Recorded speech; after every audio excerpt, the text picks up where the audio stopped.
Sir, would you like to comment on the response, or shall I take the question? I think if you can take other questions, then Yeah. also maybe I can come in later. I have few more questions, but it would be better if we can have more people involved in the conversation. Yeah. There is a one question from E. Bhuvaneshwari Mohapatra. I'm sorry if I pronounce the wrong name. Uh, there is a one comment and the questions. Comment is that I'm completely sympathetic and agree with your lament about the attempts of Dickey to tame the radically of Dalit movement. And the question is on the economic implication of this move, which ultimately is showing in drives like that cooperation of Dalit youth by right wing. The question is another that, but given in the newly emerging informalized industrial class structure, where even the Savarnas are also into crisis, and the so-called poor and lowly skilled group is already getting competitive entrants from members across the entire caste structure. Uh, okay. Okay. So, what ways or routes would you suggest for getting Dalit youth, which is both socially stigmatized and lowly skilled, into the fold of contemporary neoliberal informalized work order? Dr. Giri. okay. Yes, it is correct that in the period of neoliberalism, everyone is facing the problem of employment problem, but जो दलितों का हम देखते हैं कि problems और ज्यादा उनके बढ़ गए हैं. जैसे एक तो सबसे ज्यादा इम्पोर्टेंट पॉइंट हम देखते हैं कि जो रिजर्वेशन है उसके ऊपर वो एक सोशल सेक्टर कम होने की वजह से वो जो एक मीन्स जो था दलित एम्पावरमेंट का, जो कुछ एक दलित क्यों ना हो, जो सर्टन सेक्शन था वो तो एटलीस्ट एम्पावर करा था, वो भी कहीं ना कहीं उसके ऊपर अफेक्ट होता हुआ हमें दिखता है. और जैसे कुछ एक स्टडीज भी है, जैसे सुमित मस्कर और भी बहुत सारे स्कॉलर, उनका भी एक स्टडी है कि जो मैन्युफैक्चर सेक्टर जो पहले हुआ करता था उसमें भी जो दलित भी उसमें भारी संख्या में थे. तो मैन्युफैक्चर सेक्टर या फिर मिल सेक्टर जब वो धीरे धीरे डिक्लाइन होने लगा तो अदर वर्कर्स के साथ दलितों के ऊपर भी उसका ज्यादा अफेक्ट हुआ. तो उसके बारे में ज्यादा डिटेल्स एक डेटा के साथ उन्होंने दिया हुआ है, तो वो देखना पड़ेगा. उसके अलावा क्या सवाल था एक्चुअली, मुझे चैट बॉक्स पे देखना पड़ेगा.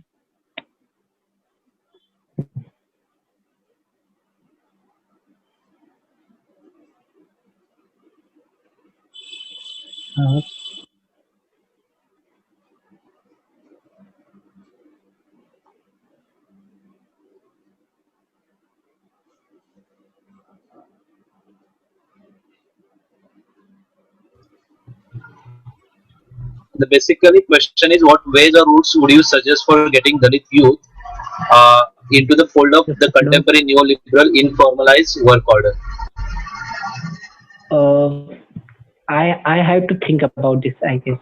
Yeah, actually, the question itself is a very large, and it will take a deep research to come with the way Right. of this. Yeah, Okay. yeah. But one thing I would like to comment on this question, that actually, if you analyze the Dalit movement in the context of the reservation also, Yes. as you said, in the after 1990s the reservation has declined. But my understanding is that till the 1980s or 70s or 80s, that reservation was not implemented in that force. So till 80s 90s we could see that the so many reserve posts were vacant, and if there was a suitable candidate, it was a decline on the context on the pretext that it is not a suitable. Even after 1990s, it was a decline due to this liberalization policy, economic policy. Right. And another things, if you see this colonial period, we could not see that Dalits were recruited in the government sector, and they were in the job sector. Still, Right. that movement was a vibrant, and it was a kind of a radicalized. Okay, even in the 50s and 60s. So I don't think that job factors or the your service sector decide whether your movement is active or not. Uh, it needs a different kind of the important sectors. Like the one is the leaderships, the second is the movement, and the third about this the planning of any movement. Okay, so there are the other aspects we can add, but these are the three important which Ambedkar has followed, and he did that. I think uh, in the Bombay or in the India also, the Dalit movement is largely dependent on the leadership. Wherever leadership is there, we could see that the Dalit movement was a kind of active. And after that leadership, we could not see that that activism was in the forefront. Like you can see in the BSP and the Kashiram, it came in the power because of the leadership of the Kashiram. But after Kashiram, we could see that there is a setback to the BSP movement. Now we could see this because of the Bhima army. There's some kind of the activism as getting started in the North India. Yeah. So, fortunately or unfortunately, we could say that Dalit movement is a largely based on the leadership. Even in this, after the Bhima Koregaon issues, we could see that the leadership was drastically changed towards the Prakash Ambedkar, and on the call of the Prakash Ambedkar, entire Maharashtra was banned for the one day, and it was a huge success for this year.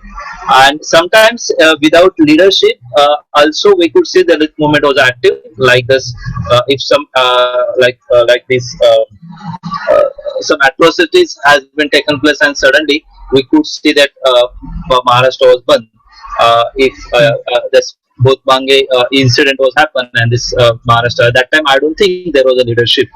So, but that due to the leadership, we could see that the movement has a it can be converted in the electoral politics, like the Prakash Ambedkar has done in this recently Lok Sabha elections and even the Vidhan Sabha elections. So this movement, Dalit movement, largely. I don't know whether it's fortunately or unfortunately, but it is largely dependent on the leaderships. So leadership is one of the important criteria to mobilize this Dalit movement. So that we have to understand whether this liberalization and whatever this structural change has been happened.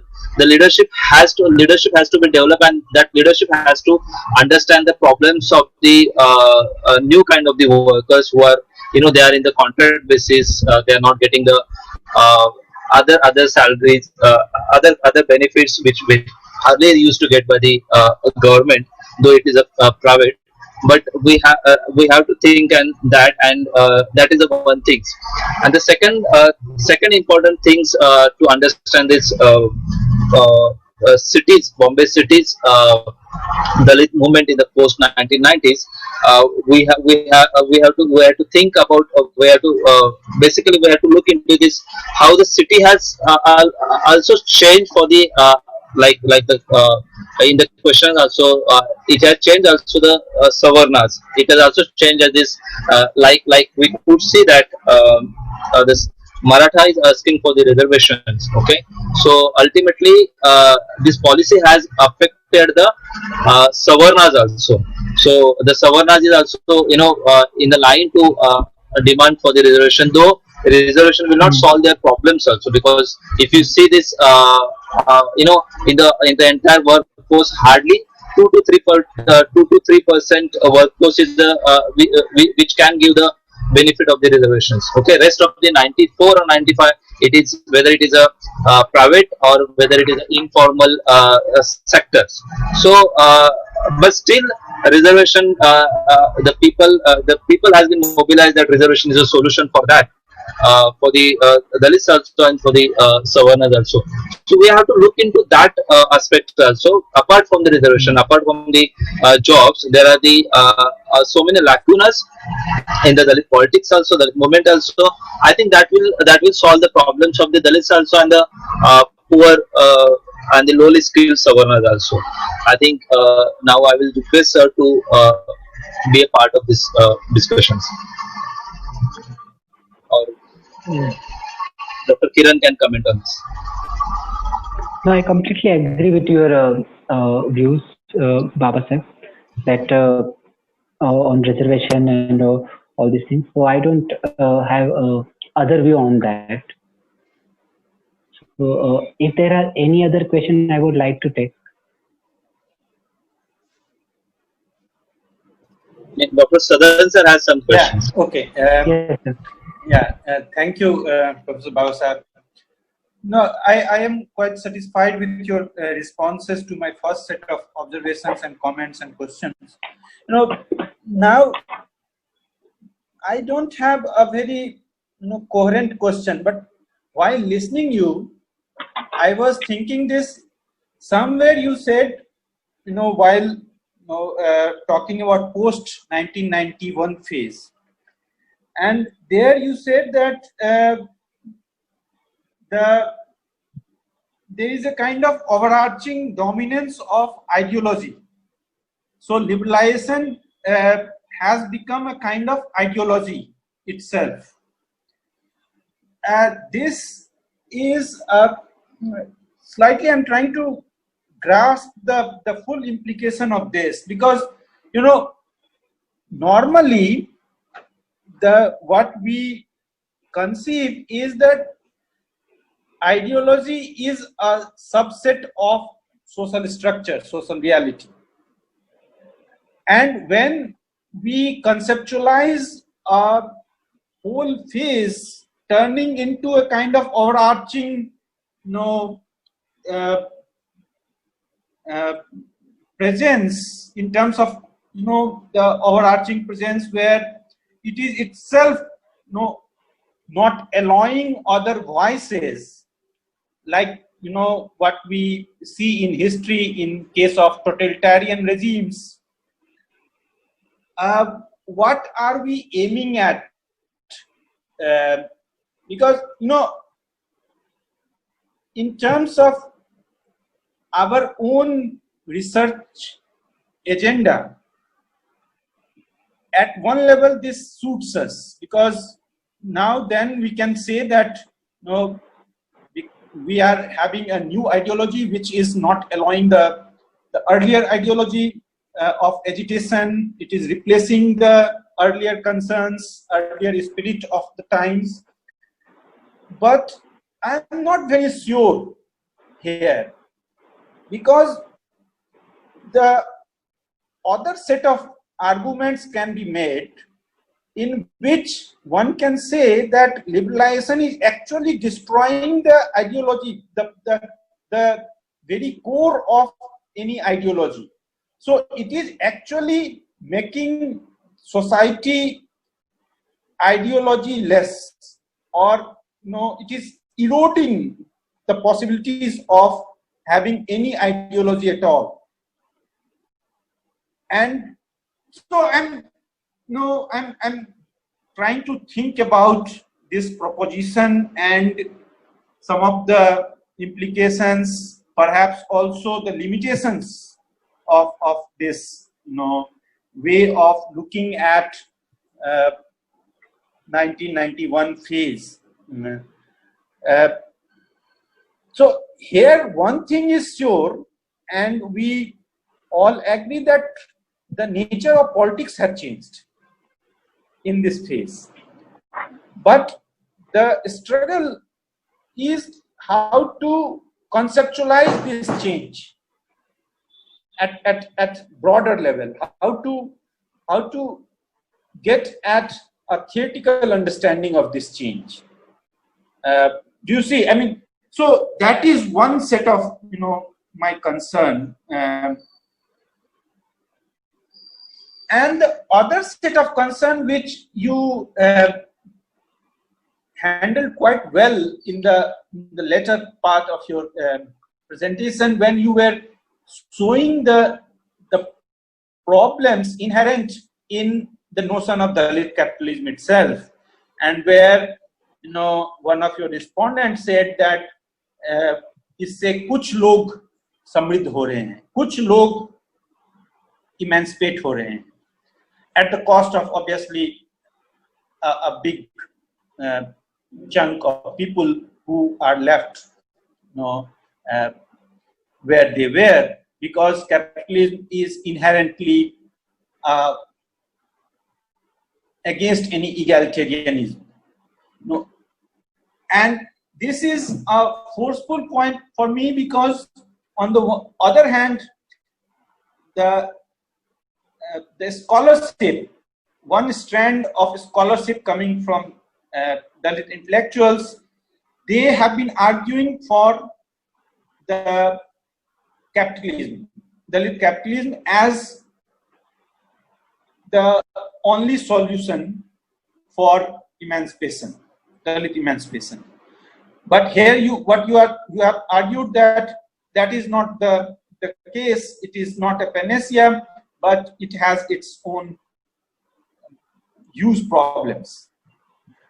I think on both the fronts there are enough scope to further nuance the argument, further pack it with more empirical details, because if we do that, I see a huge potential in what you are saying here. Would you respond to that? Yeah, Dr. Kiran, you can respond, and later on there is another question after our discussion, Aditya Mohanty, and then Ravi Shankar has raised his hand, so we can continue with that. Okay. So firstly, about liberalism as an ideology, actually, I don't know whether if we try to fit neoliberalism into the framework of ideology, whether it will fit according to the definition of ideology. But I see neoliberalism, or I argue neoliberalism as an ideology, because it has a hegemony, it has a dominance, and which is not only limited to one aspect of human life. It has affected every aspect of human life.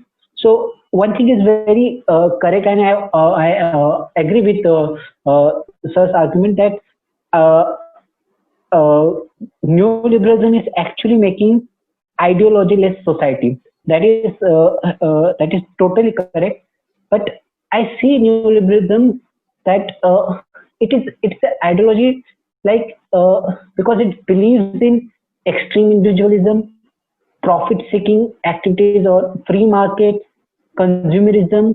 So these are some of the points which constitute neoliberalism, and it depends on this, and it try to promote this aspect, that deregulation of the social sector and all this.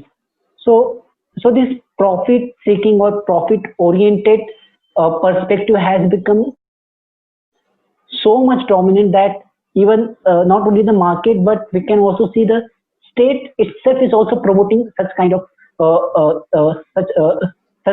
such things. So in that sense, I try to look neoliberalism as an ideology. That is my response to Sir's comment. Thank you. Yeah, I think after our talk, there is another one additional questions by that. Isn't Dalit leadership or integration not thinking about moving the focus away from state-centric reservation as the most potent to liberate and emancipate? Or is there a risk involved in taking the focus out? Do they fear that they will not educate audience among the Dalits itself if they move out of the music of reservations? This is a question by Aditya Mohanty. Uh, Uh, yes. Basically, why the leadership is not interested, to go beyond the reservation issues. Uh, I guess because this reservation issue is so much close to Dalits, or it's kind of emotional issue also. So I guess that issue has a mobilization capacity. Therefore, I guess so much emphasis is given to the reservation issue. Should I? And Yeah, go ahead. Go ahead. and and I guess there is and that is a limitation of the leadership. I guess that they have to see the other aspect also, other avenues of Dalit empowerment also, because Dr. Ambedkar himself has given us that framework, and so Dalit leader has to see the new strategies, new avenues for Dalit empowerment, but that is also very risky task. That, for example, someone can also say that so for Dalit empowerment, Dalit capitalism can also be a new strategy or new avenue or new way for Dalit empowerment. So that also we have to see that those ways or those strategies of Dalit empowerment should not be against the Ambedkarite philosophy, for the principles or the values which Ambedkar had framed in his entire movement, socio-political movement. So that is also very important. For example, when we see Dalit politics also, so when we see the examples of Dalit political parties alliance with the right-wing political party, so that is somewhere against the ideological framework of Ambedkar. So I guess that is a very risky and very that we have to carefully see. Yeah, I think I would like to add in that reservation. Yeah, though reservation benefits very few people, a few middle class Dalits, but at the same time it correlated with the power structure. Okay, Right. sometimes like the example I will give you, if any police officer or any collector, from any village, I don't think that village will, uh, dominant caste will try to, injustice with the Dalit from that particular village, just because a person from that community is in the good position, whether it is a collector, whether it is a police officer, whether it is in the mantralaya.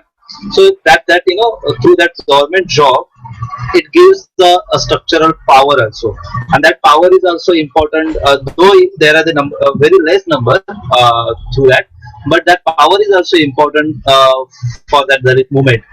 So that's why reservation is getting a more importance, and obviously it's because of the emerging middle class in the Dalit community in the 90s and 80s and 90s. So for them, reservation is also important because earlier, as I said, in the 80s and 90s, education was that much not spread in the Dalit community, but now we can see this increasing number of educations, and if this educated class among the Dalits, if they don't get the jobs which control the powers, so Right. I think that is a setback to that movement also, that people also having the educations, they could not get the position in the power. So I think that is one. And now I think Ravi Shankar has raised the hand. After the Ravi Shankars, there is a one question by the Anya Rawat. Yeah. Thank you professor Bala Sahab. मेरी बस query है सदन झांसर से और भाई किरण अगवानी से कि जी। आज बहुत दलित आंदोलन पर इतनी बहुत सारी बातें हुई। हमारा दो क्वेरीज है। एक तो आज भी बहुत अधिक दलितों की स्थिति सुधरी नहीं है, और अगर आज से 100 वर्ष भी पहले अगर हम देखें तो उस संदर्भ में मैंने कभी हिंदी साहित्य पढ़ने के क्रम में पाया था कि एक सरस्वती पत्रिका आई थी 1914 में, उसमें हीरा डोम की भोजपुरी कविता छपी थी। सर, सदन झांसर मुस्कुरा रहे हैं। तो ये इसको हिंदी साहित्य की पहली दलित कविता मानी गई। मैं उसका भाव सिर्फ 2 लाइन में पढ़ रहा हूँ कि हम लोग डॉम हैं, कुएं के पास नहीं जा सकते, गंदला कीचड़ का हम पानी पीते हैं, जूतों से पीट पीट कर वो हमारे पैर तोड़ देते हैं, हम लोगों को इतनी यातना क्यों उठानी पड़ती है, और जिस हार मान से हमारा शरीर बना है उसी हार मान से इन ब्राह्मणों और ठाकुरों का बना है। तो क्या बात है कि ये पूजे जाते हैं और हमारी पूजा जूतों से होती है।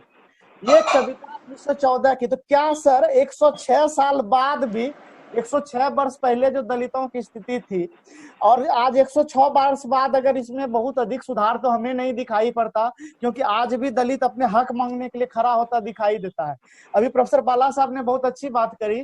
अभी मनीषा वाल्मीकि वाले केस में हम यूपी देख ले, हाथरस वाली घटना कि प्रशासन के द्वारा गरीब परिवार को धमकाया जा रहा है। कलेक्टर शामिल है, एसएसपी जिले के शामिल है, परिवार को बंधक बना के रातों रात उसके लाश को जला दिया गया और न्याय के लिए परिवार भटक रहा है। तो इस तरह से हम देख रहे हैं उसमें कारण क्या है कि एक ठाकुर, एक वर्ग उसमें शामिल है, इस वजह से पूरी तंत्र उसको बचाने में लगी हुई है। तो मुझे तो दलितों की स्थिति में बहुत अधिक सुधार नहीं दिखाई दे रही है और इस पर सर का राय जानना चाहेंगे। दूसरी बात मेरा दूसरा ये है कि अभी किरण भाई ने चर्चा करी, अम्बेडकर साहब आए, गांधी जी भी आते, गांधी जी भी दलित के लिए अलग से लड़ाई लड़ते हैं, अम्बेडकर साहब की लड़ाई अपनी लड़ाई है। लेकिन अम्बेडकर साहब पर एक आरोप लगता है कि गांधी जी दलितों के बीच जाकर दलितों की हक की बात करते थे और अम्बेडकर साहब बंद कमरों में बैठकर दलितों के हक की बात करते हैं। आप देखते ही हैं 32 में रेमजे मैकडोनाल्ड के द्वारा कम्युनल सांप्रदायिक पंचायत लाया जाता है, गांधी जी अनशन पर बैठे, पूना पैक्ट फाइनली समझौता होता है दोनों के बीच गांधी जी का। तो हम सर थोड़ा सा ये हमारा है कि अम्बेडकर साहब पर जो ये आरोप है इसके बारे में सर क्लियर करेंगे कि क्या वो बंद कमरों में बैठकर दलितों के उत्थान की बात करते हैं और गांधी जी उनके बीच जाकर उनके दुख दर्द को समझकर उनकी बात करते हैं। सर यही मेरी एक जिज्ञासा थी, इसी पे मैं आप दोनों एक्सपर्ट से राय चाहूंगा। Kiran sir, can I request that you can take the both questions, Ravi sir questions and at the same time Ananya Rawat questions. So दोनों एक साथ अगर जवाब देंगे तो बेहतर होगा, because that question is also related with the left movement. Okay, so उसको कैसे I think you can read also. I will read for the other people. Submitting Dalit under the broader left category. How are the dominant forces affecting the autonomy of the Dalit movement and its ideology? So,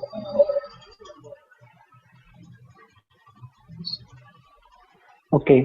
Yeah. So,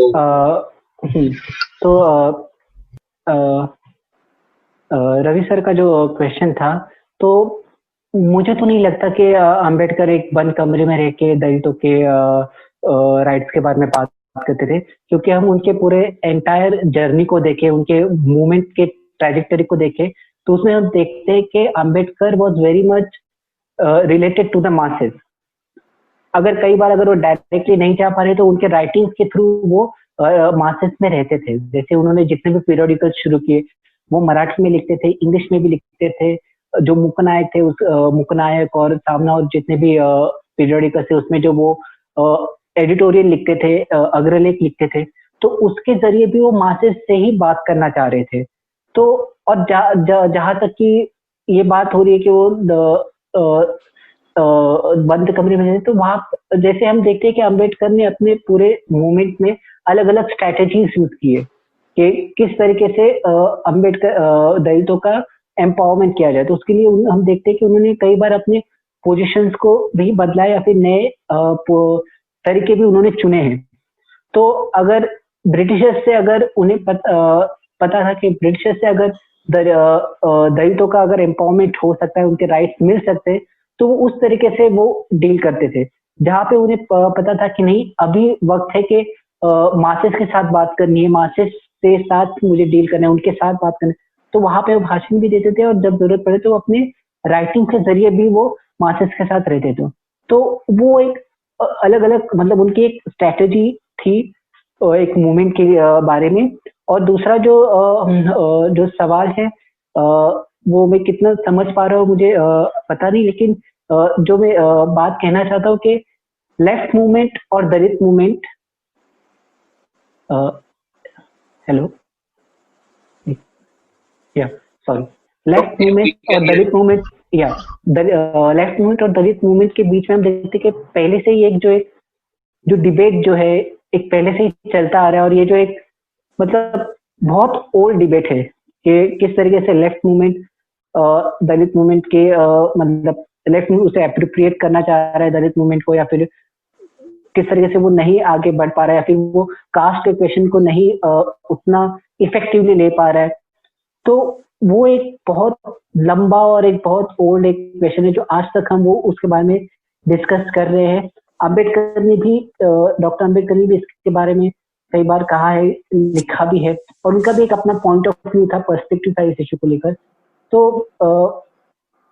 I guess जो दलित leadership है, sorry left politics है, left activism है, उसके साथ दलित movement को उन मुद्दों पे तो एटलीस्ट या फिर एक अलायंस इस तरीके से होना चाहिए जो एक ब्रॉडर पॉइंट है, जो मेन पॉइंट है, उसके अगेंस्ट में तो एक आवाज उठने के लिए, एक मूवमेंट होने के लिए दोनों मूवमेंट को पास आना, अलायंस आना जरूरी है। बाकी जो क्रिटिसिज्म है दोनों मूवमेंट का एक दूसरे के अगेंस्ट में, वो एक डिबेट तो चलता रहेगा, but that broader alliance for the larger issues is very important. That is my personal opinion, I guess. Yeah, that's it. Yeah. I would like to also comment on the Ravi Shankar sir's, Gandhi's and Dr. Ambedkar's debate. अभी आज का अगर मैं example दे दूं, एक 40 साल के बाद कोई ऐसा वेबिनार हो जाएगा, कोई डिस्कशन हो जाएगा, वही एक क्वेश्चन सेम आ जाएगा कि राहुल गांधी हाथरस में गए थे और मायावती अपने घर में बैठी थी और राहुल गांधी रास्ते पे थे और मायावती अपने घर में बैठ के आंदोलन कर रही थी। ऐसा सिमिलर सवाल कुछ सालों के बाद भी आ सकता है और अभी भी कुछ मीडिया में ऐसे सवाल आते जाते हैं। सो गांधी वर्सेस अम्बेडकर एक लॉन्ग डिबेट है और इसमें बहुत सारे बुक्स भी लिखे गए, बहुत सारे चर्चाएं हुए हैं। One things